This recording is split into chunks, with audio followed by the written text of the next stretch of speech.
Welcome to the MVP Show. Today's guest is listed as one of the top 10 Dynamics influencers according to Claire.com. That's KLEAR.com. He's a Microsoft MVP who's been living and loving CRM since 2007. I'm happy to welcome Andrew Bibby. For full show notes, visit nz365guide.com/102. Now let's get on with the show. Hey Andrew, welcome to the MVP Show. Hey Mark, thanks very much for having me. Excellent. Okay, so you're an MVP in England, that's right. What part of England are you from? Correct. Yeah, I live in the Midlands, actually Evesham, which is about 30 miles south of Birmingham. Is that close to Middlesbrough? No, it's not that far north. Okay, so see, I got no idea. I didn't know where Middlesbrough are. I just know some people from there, and so, okay, it's just, Midlands. Okay, it makes no sense to me. Interesting. So how long have you been in Dynamics? I've been doing it for since 2007, so about 12 and a half years. Wow, good long time.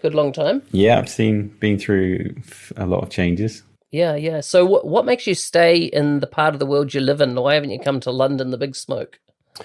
You know, I've done quite a lot of work in London over the years. I'm a bit of a country boy. I grew up in Devon. And so I'm not a massive fan of big cities. And they're absolutely great places to visit. But I prefer a bit more quiet, I guess. You know, I've got kids and that sort of thing. So, a bit less action.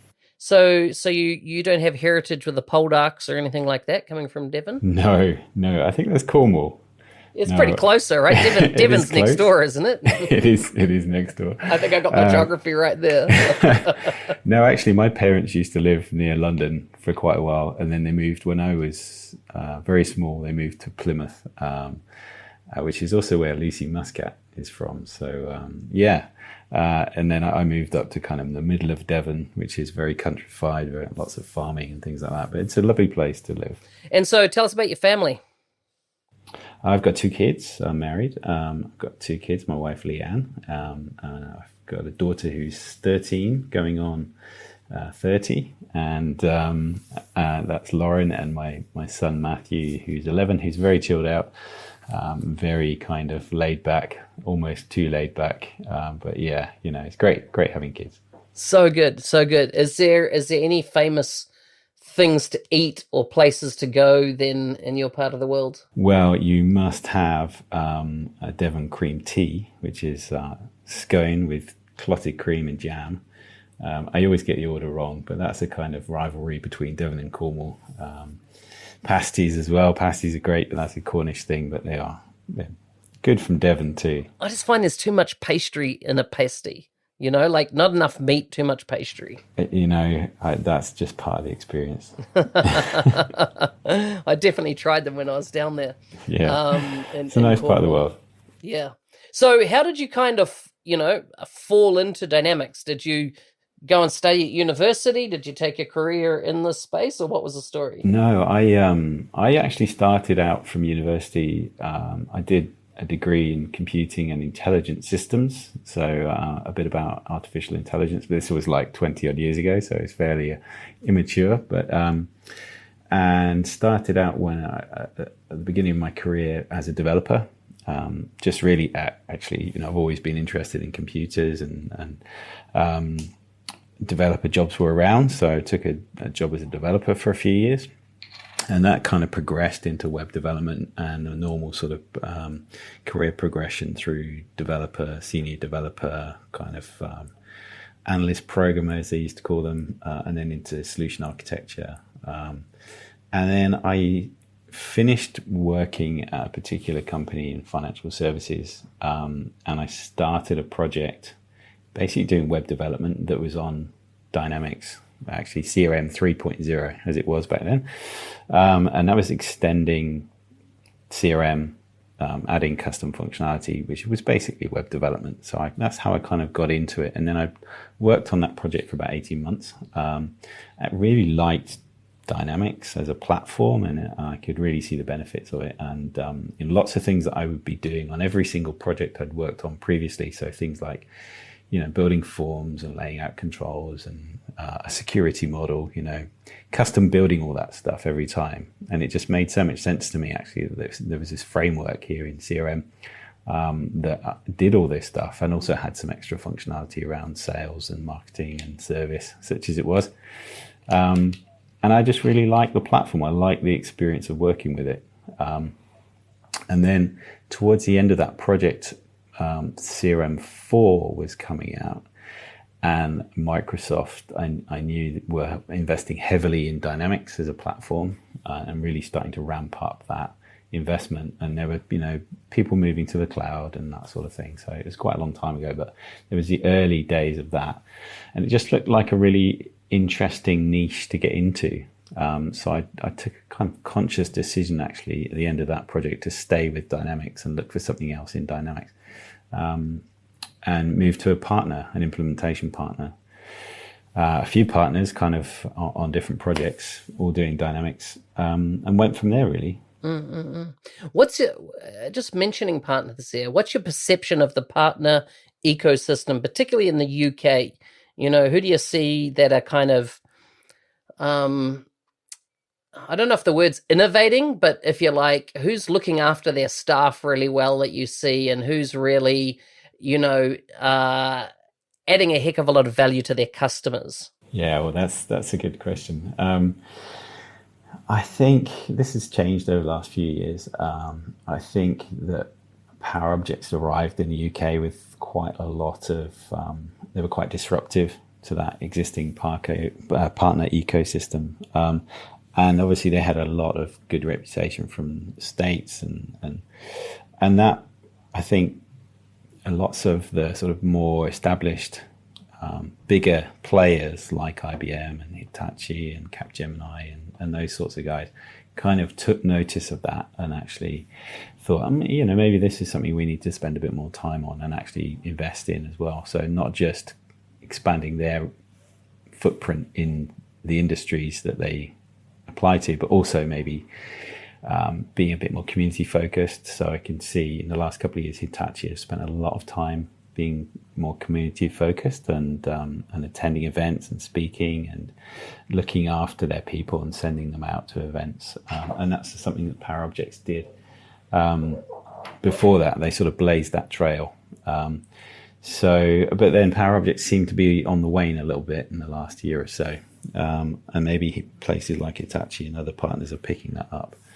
Yeah, very interesting. I mean, you get the big, it's kind of like filtering out the noise from the people that talk about themselves the most, and then those that are actually, impacting.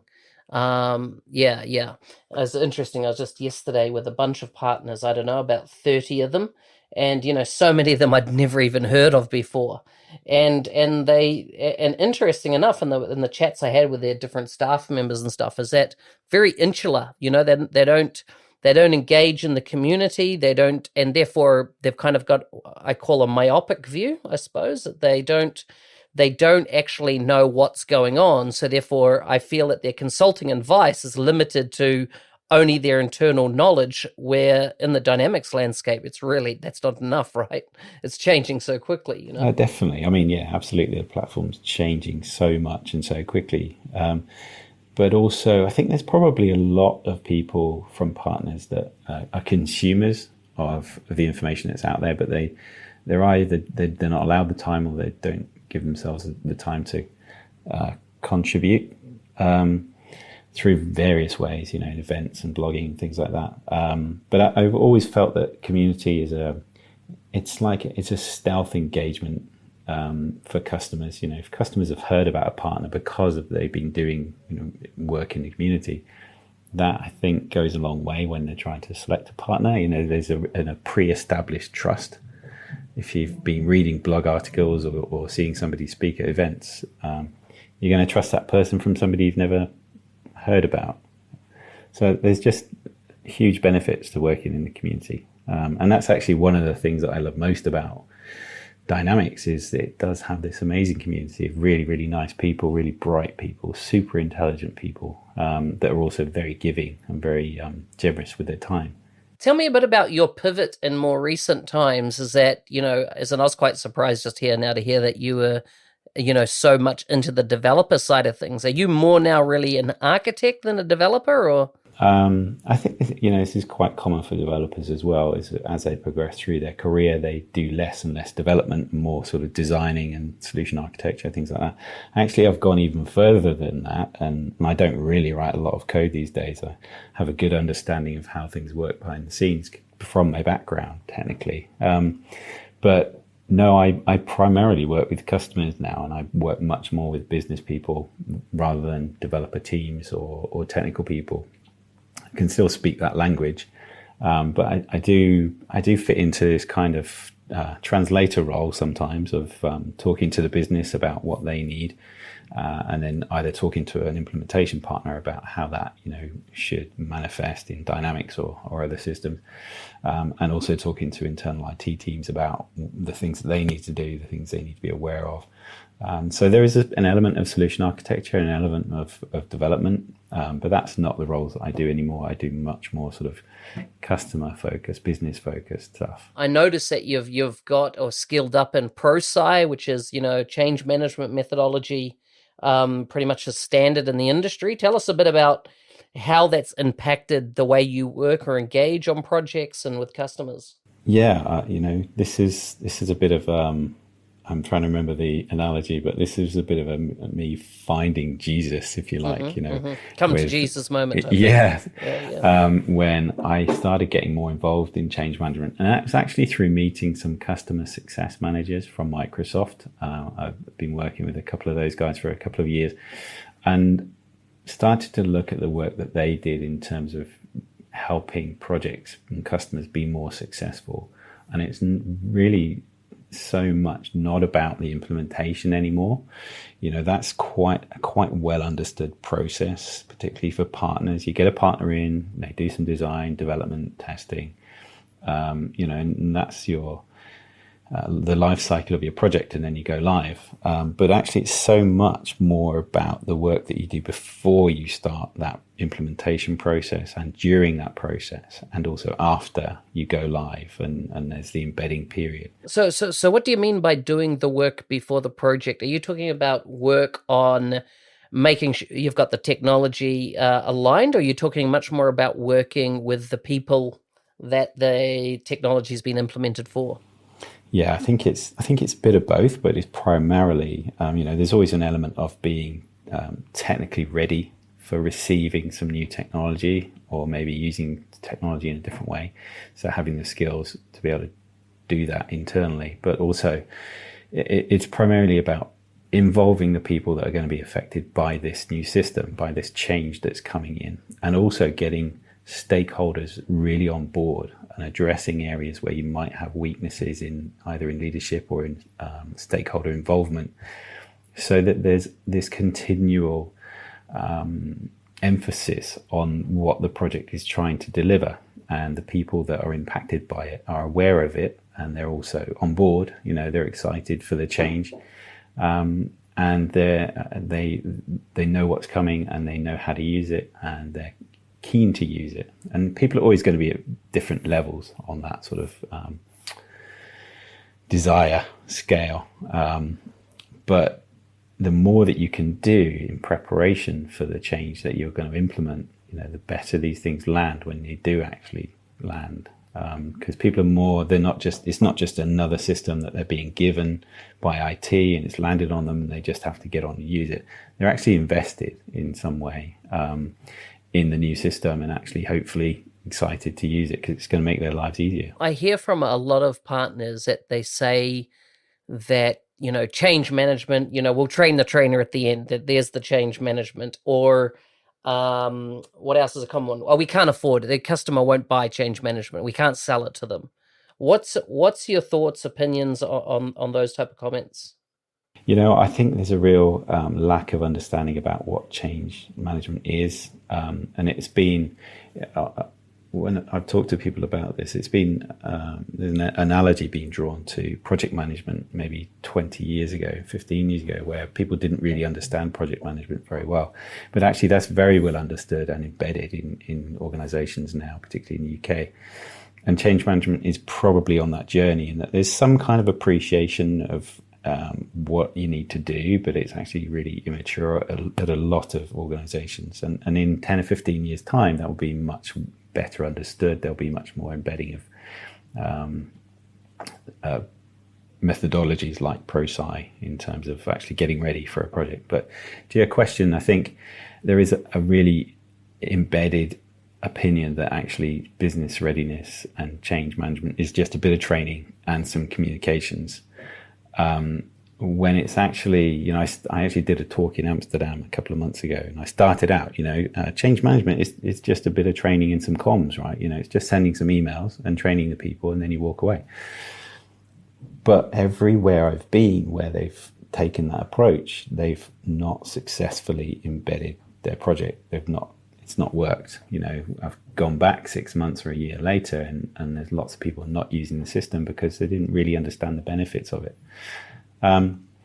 So it's much more than just a bit of training in comms. And actually, the outcome of my session was it's a lot of training and a lot of comms and a lot of stakeholder engagement. There's so many things that you can do to improve your chances of being successful. And it is so much about communication, and you get that from the ProSci methodology and the research that they do. Top tips for successful implementation, or at least the things that you could do better next time.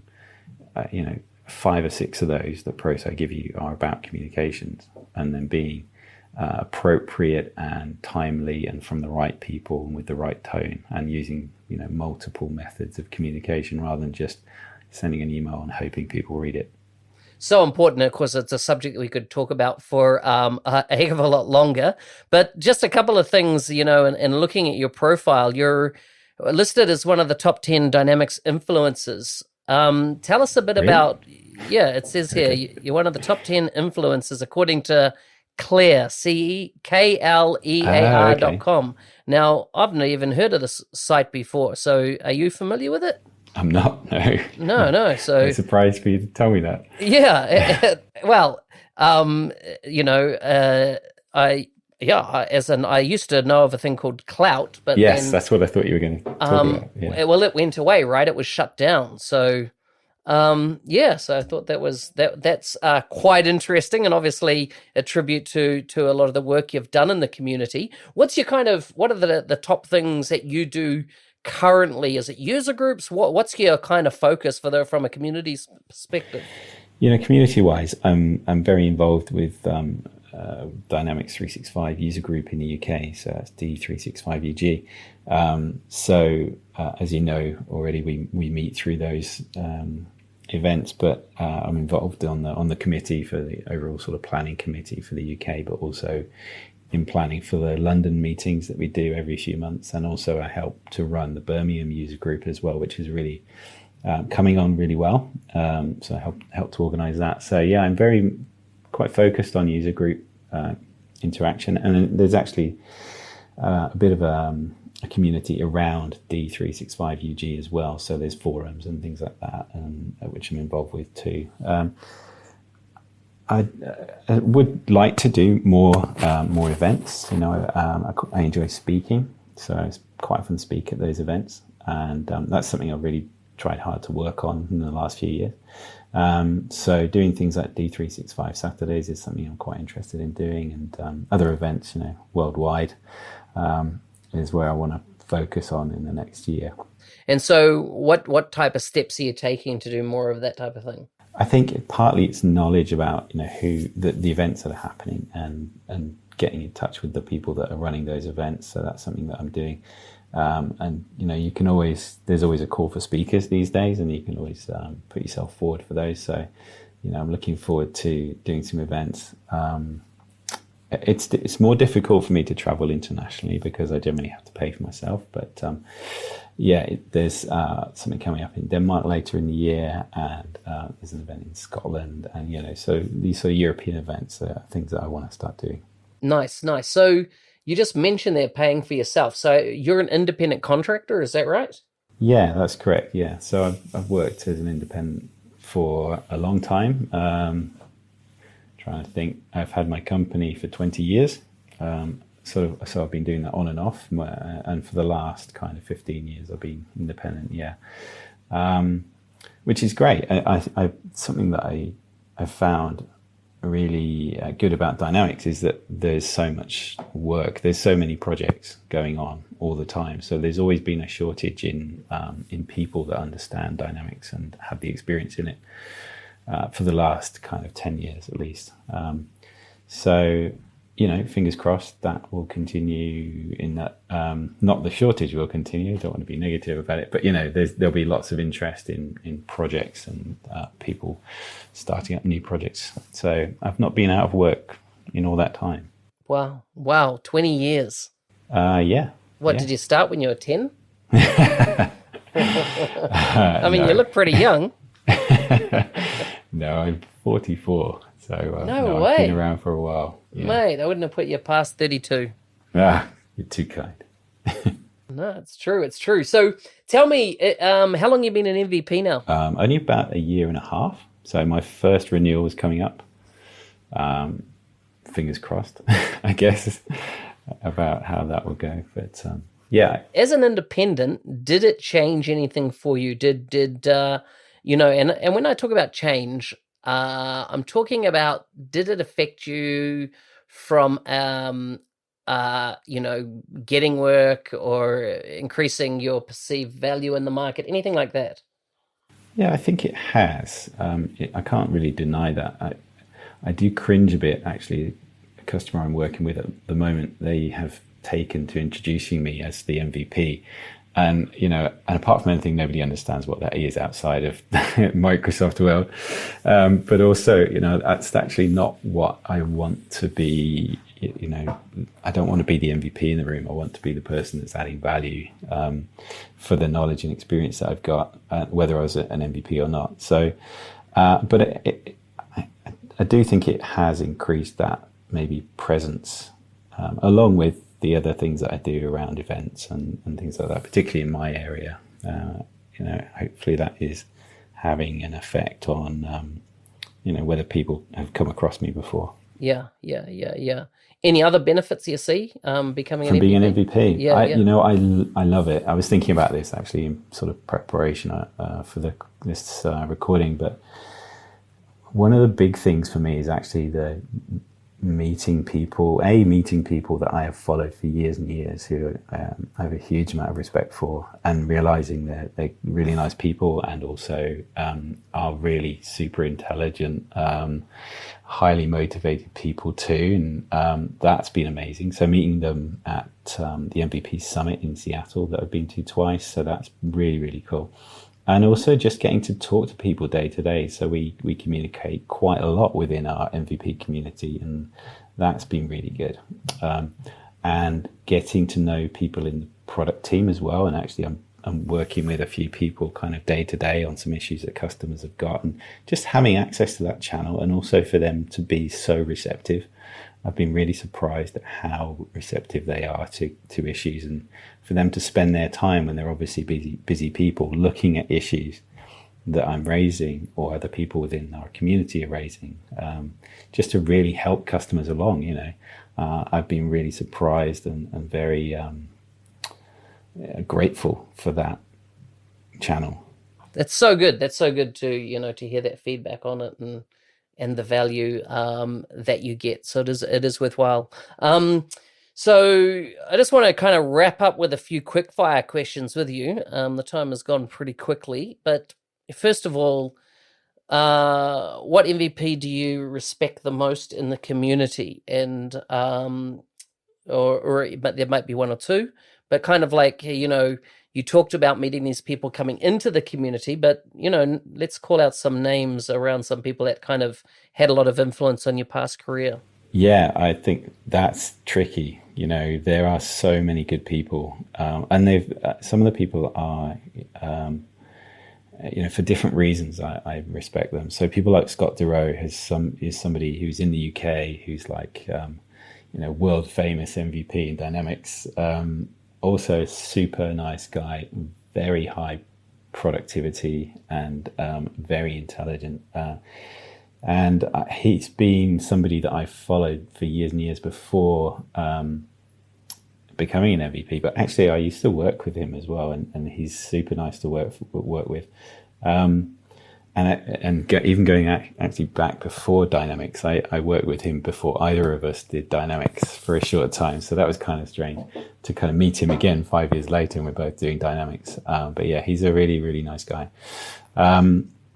Generally, people like Gus, like yourself, actually, but Gus Gonzalez and some of these people that have been around the community for years, Tanguy, meeting those people like in Seattle and getting to hang out has been really, really special. There's too many almost. I meet so many nice people. Nick Dolman, trying to think now. Yeah. Yeah, very good, very good. Tell me, if you could do it all again, would you have pivoted in your career down this Dynamics path? Yes. I've thought about that before, but it's actually been such a beneficial career change, not career change, but a career path for me, that there's always been work. It's always been of interest, and I've got to meet some great people through the community. So yes, absolutely, I would do it again. So what about looking forward? Like a lot of people that are just hearing about, Microsoft Power Platform and Power Apps and Flow, and they're like, we're just starting our career in the space. Do you think they've got a 15, 20-year career ahead of them if they kind of really invest and develop their skills in the space? Yeah, that's a really interesting question. I think that we're at a bit of a turning point with Dynamics 365 as a platform and how it morphs into Power Platform. And in some ways, I wish we were kind of, we'd leap forward 2 years and just have all of this quite difficult transition period out of the way, and we'll have that decent set of tools there. It's always going to change. So the platform in 5 years and 10 years time will be completely different to how it is now. But I've no doubt that it will still be very innovative and interesting to work on. So for that reason, and the current market for people with those skills is so good. For that reason, yeah, I'd definitely say to invest at this time in Dynamics and Power Platform.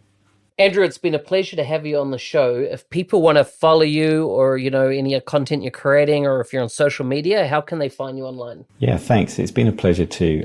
So I'm on Twitter a fair bit, at Andrew Bibby. So just one word there. And also on LinkedIn a lot as well. So I'm fairly easy to find. Again, that's sort of linkedin.com/in/Andrew Bibby. Or just search for me on there. It's not too difficult to find me, hopefully. But yeah, I'd be really happy to connect with anybody listening.